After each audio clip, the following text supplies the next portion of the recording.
public corruption investigation in the ranks of city government. Federal agents started their day with a raid at the office of Portland's parking manager, and by afternoon, he was on paid leave. Our team coverage starts with Patrick Preston, who's live in downtown Portland. Patrick, what can you tell us about what the FBI and IRS agents found? We've confirmed that they did take away files, computer data from Ellis McCoy's home in Hillsborough, as well as this office here inside the Portland building, where he oversaw multi-million-dollar contracts over those parking meters, those smart meters that you use to avoid getting a parking ticket. Less than an hour after federal agents searched and seized, City of Portland Bureau of Transportation. It was back to business as usual inside the Portland building, where parking operations manager Ellis McCoy emerged as the center of a corruption investigation. FBI and IRS agents also searched McCoy's home in Hillsborough. By the end of the day, he was off the job for now, placed on paid administrative leave by Mayor Sam Adams. I'm very concerned about the allegations. You know, Portland and Oregon pride themselves on being a clean government state and clean government city. So we will enthusiastically cooperate with the FBI's investigation. Federal investigators want to know whether McCoy took kickbacks from a Florida businessman whose company, Calais Parking Systems, has more than $20 million in contracts with the city.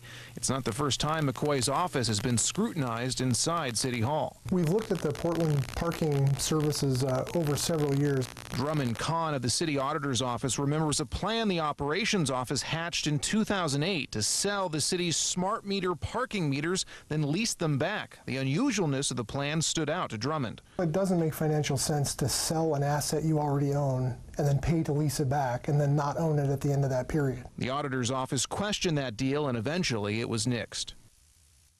And you probably heard Mayor Adams say he could not comment on this per the request of the FBI, but we will continue to pursue the details of this investigation and how it may impact the city's smart meter parking pay stations. Reporting live in downtown, Patrick Preston, K2 News. Patrick, thank you. Our team coverage continues with On Your Side investigator Anna Canzano.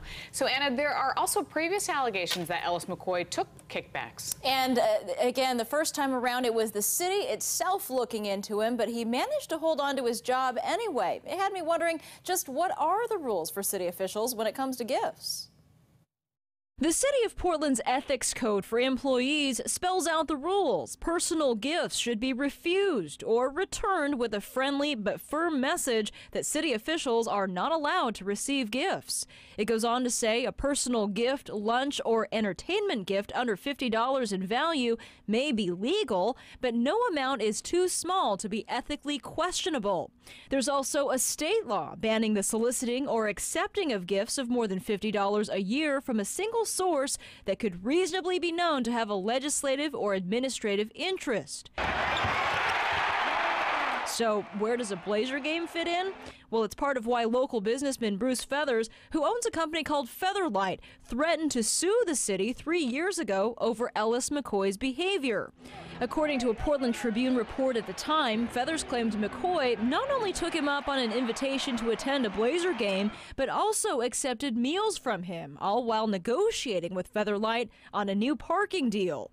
Additionally, Feathers accused McCoy of trying to apply for a job with his company. In the midst of negotiations, sending over a resume for consideration. And I'm still waiting to hear back from the city's risk management office on whatever happened with that internal investigation into McCoy. We do know, of course, that regardless of whatever discipline he may have received, he did keep his job. Back to you.